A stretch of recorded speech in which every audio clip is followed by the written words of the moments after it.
Harvests came and went. They had been good, and people rejoiced. Such rich harvests had not been seen for years. Old men sighed with inner fear as they witnessed the hubbub of excitement throbbing through the ridges, making things tremble. Had they not seen such happenings before in their days of youth? The elders then offered many burnt sacrifices to Murungo, who did not know what such unusual harvests portended. Who could not remember the great famine that had swept through the hills, spreading its fingers of smoke to all the land of the Gikuyu? That was before the real advent of the white men. Most of the old men had then been young, but they had never forgotten the great wealth and harvests that preceded the famine. Chege could remember it well. He and many others thought that famine could never come anymore, but it had followed in the wake of their thoughts. Chege, together with his newly married brides and a few others, had left the hills along a secret path. His two wives did not survive the disaster. Chege was still young. He soon found himself another bride and came back to the hills. He came back to tell the people of the white man, but they would not listen. Even when the white man came to Syriana, people would not hearken to Chege's voice. When Kabonyi and Joshua were converted, he broke off their former relationship. These Christians will not come to any good, he always said. He saw more than any other could see. These followers of Joshua will bring so many divisions to the land that the tribe will die. Were these Christians not now preaching against all that which was good and beautiful in the tribe? Circumcision was the central rite in the Gikuyu way of life. Who had ever heard of a girl that was not circumcised? Who would ever pay cows and goats for such a girl? Certainly, it will never be his son. Wayaki will never betray the tribe. In his own family, Chege had little to fear. His daughters were circumcised and all of them were well married. And Wayaki, who had now been in Syriana for many years, was unlikely to be contaminated by the new cult. He was equipping himself to come and fight for the tribe. But sometimes Chege had qualms about his son. Will he ever fail the tribe? Will he ever fail the prophecy? At such times, he experienced a sensation of defeat, of despair.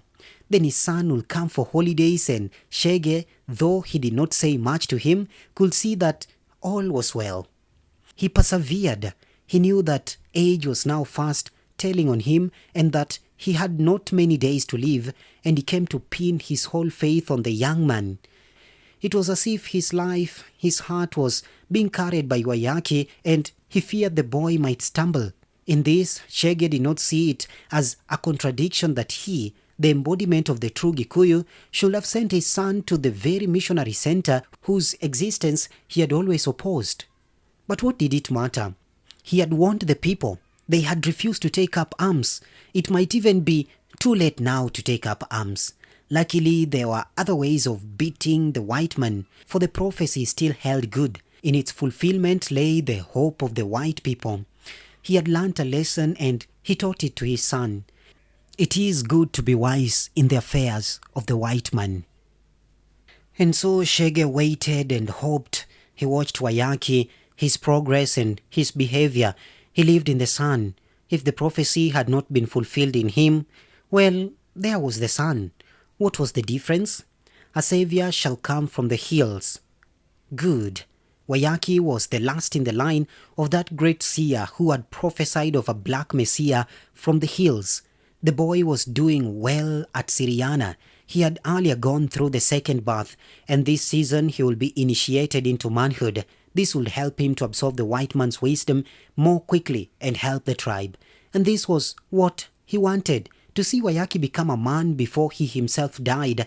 Then he could be sure that the work he had begun, no, the work begun a long time ago by Mugo, will not perish. You could more readily trust a man than a kehe, an uncircumcised boy. The sacrifices went hand in hand with the preparations for the coming circumcision. Everywhere candidates for the initiations were gathering. They went from house to house, singing and dancing the ritual songs, the same that had been sung from the old times when Daimi were on the land. Wayaki was one of the candidates. He He was now a young man with strong, straight limbs. He did not like the dances very much, mainly because he could not do them as well as his fellow candidates who had been practicing them for years.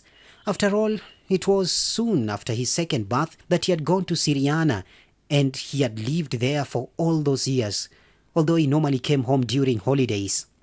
Wayaki was often surprised at his father, who, in some ways, seemed to defy age. His voice, however, thin and tremulous, betrayed him. Wayaki often remembered why he was sent to Syriana, but with years, the dream had grown less vivid and less real. He saw it mainly as an illusion, an old man's dream. Yet he worked hard in school. He was now in the senior school in Syriana Secondary School, and he was able to meet boys from all over Kenya. Wayaki's absence from the hills had kept him out of touch with those things that mattered most to the tribe. Besides, however much he resisted it, he could not help gathering and absorbing ideas and notions that prevented him from responding spontaneously to these dances and celebrations. But he knew that he had to go through the initiation, and he did not like to disappoint his father. For Wayaki knew that the old man would die in that dream of the future, which had probably been a real essential part of his life. Not that Wayaki disliked the idea of circumcision. On the contrary, he looked forward to it. It was his boy's ambition to test his courage at the ceremony. In fact, he considered Livingstone, for all his learning and holiness, a little dense in attacking a custom whose real significance in the tribe he did not understand and probably never would understand. Above the beatings of drums and jingles, shouts rose from hill to hill to keep awake those who might want to go to sleep. Tonight was the eve of the initiation day. It will see the biggest of all dances. Wayaki's mind was unsettled. He could remember nothing that had so shaken him since that famous journey to the sacred grove. But that was now a dream. This thing was real, was in everybody's mouth. All the time Wayaki kept on wondering, why should she do it? And he felt a desire to speak with her, to hear it from her own mouth. Muthoni's revolt had rung from hill to hill as if the news were passed by the wind and the drums. Her name was whispered from hearth to hearth. Wayaki had seen her the day before in a house where she had gone for a dance. But then he had not believed it when one of the candidates had pinched him on the back and pointed to a young girl jumping and swinging her hips from side to side in the midst of a group of dancing women. "That is Muthoni." "Which Muthoni?" "Joshua's daughter, of course." "Joshua's daughter?" The thing seemed incredible. He had known Muthoni when she was small. He could remember the day he and Kinuthia and Kamau had made Muthoni scream with terror when they had ambushed her at Honia. Wayaki had felt pleasure which had later turned to shame. It was no bravery frightening away girls, he had thought. Later, his mother had beaten him after discovering that he had taken part. Fortunately, the matter was hushed up between the women, and Chege and Joshua never came to know about it. And now here she was. Wayaki had seen Joshua a number of times, both in Makuyu and at Syriana. He had heard of his strictness in matters concerning religion, which meant all matters concerning life. How could she have come here? Perhaps she had run away. Lots of girls had done it. At least that is what he had been told by boys who had come from the beyond, where missions had long been established. The same night, Wayaki had sought out Kinuthia. Kinuthia too was a candidate for initiation. You surprise me. Kinuthia laughed at him. "Haven't you heard that she ran away?" The idea that she had actually run away, actually rebelled against authority, somehow shocked him. He himself would not have dared to disobey Shege. At least he could not see himself doing so. So tonight, Wayaki knew that Muthoni had actually run away. Her aunt, living in Kameno, was going to take charge of her. In some villages, people could not believe this. They said that Joshua had a hand in it, probably to appease the angry gods of the outraged hills. Was it not known that Joshua took beer secretly? Strangely, nobody had ever seen him drinking, but they said they knew. The dance was being held in an open-air place in Kameno. Whistles, horns, broken tins, and anything else that was handy were taken and beaten to the rhythm of the song and dance. Everybody went into a frenzy of excitement. Old and young, women and children, all were losing themselves in the magic motion of the dance. Men shrieked and shouted and jumped into the air as they went round in circle. For them, this was the moment. This was the time. Women stripped to the waist, with their thin breasts flapping on their chests, went round and round the big fire, swinging their hips and contorting their bodies in all sorts of provocative ways, but always keeping the rhythm. They were free. Age and youth had become reconciled for this one night, and you could sing about anything and talk of the hidden parts of men and women without feeling that you had violated the otherwise strong social code that governed people's relationships, especially the relationship between young and old, man and woman. Wayaki still felt uneasy. Something inside him prevented him from losing himself in this frenzy. Was it because of Muthoni? He wondered what Livingstone would say now if he found him, or if he saw the chaos created by locked emotions let loose. And the words spoken?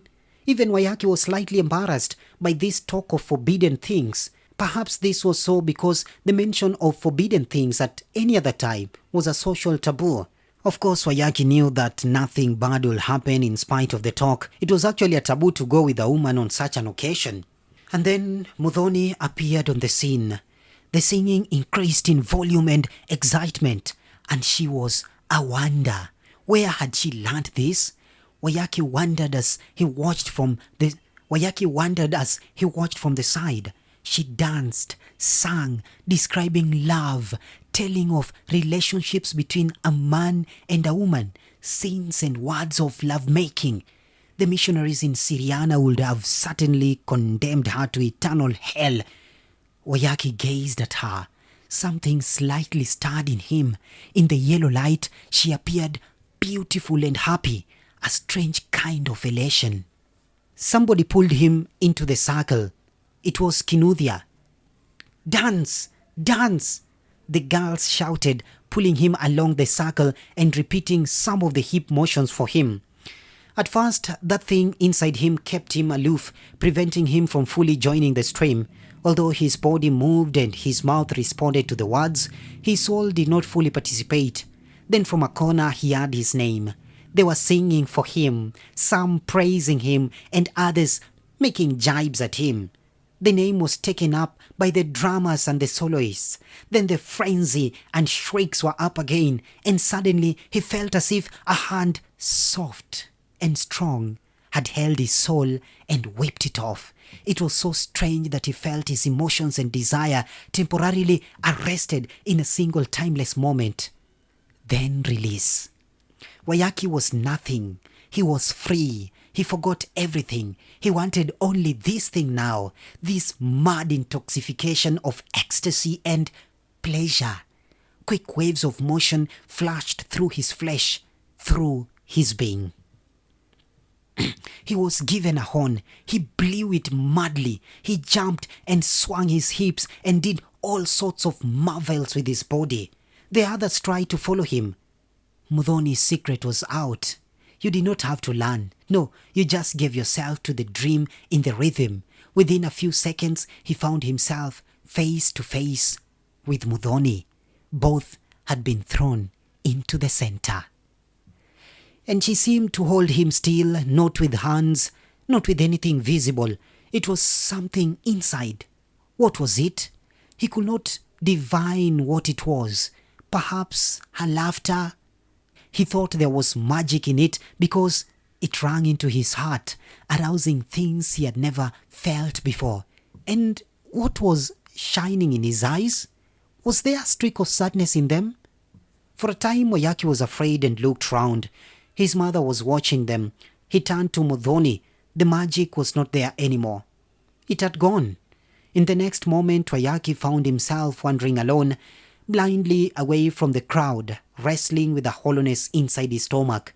He felt hurt. He had laid himself naked, exposed himself for all the eyes to see.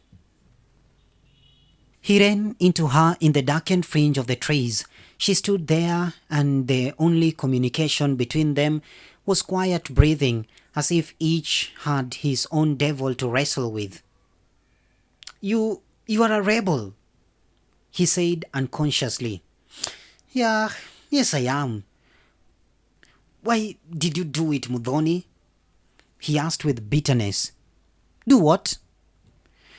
Wayaki felt foolish. The words had just formed and he had meant to speak to her gently, coaxing the story out of her, and now he relented. He stammered with confusion. I mean, running, going away from your father. She did not answer at once. There was silence between them. They could not see each other in the darkness, but they felt each other's presence by their breathing. Then she spoke in a clear voice, but slightly vibrant with sadness. No one will understand. I say I am a Christian, and my mother and father have followed the new faith. I have not run away from that. But also, I want to be initiated into the ways of the tribe. How can I possibly remain as I am now? I knew that my father would not let me, and so I came. Her voice seemed to change, yet she was speaking in the same tone. Wayaki, however, felt as if she had forgotten him, as if she was telling her story to the darkness. I want to be a woman. Father and mother are circumcised, but why are they stopping me? Why do they deny me this? How could I be outside the tribe when all the girls born with me at the same time have left me? Mudhoni's words seemed to be opening a new world to Wayaki, yet he could not see it clearly. He was being carried by her voice as it vibrated. I want to be a woman made beautiful in the tribe, a husband for my bed, children to play around the hearth. It was a dream in which he was being carried, forgetting himself and the place where he stood. He remembered such another dream long ago. But this was of a different nature, stirring violent and contradictory forces in him. Yes, I want to be a woman, made beautiful in the manner of the tribe. And she moved away in the dream, with the dream and the darkness. Wayaki remained where he was standing, feeling slightly dizzy and numb. Gradually, he woke from his numbness. He was troubled. He walked back to the crowd, but he now knew that they would not catch him again, for he was apart from it all. That night, a feeling that he lacked something, that he yearned for something beyond him, came in low waves of sadness and would not let him sleep.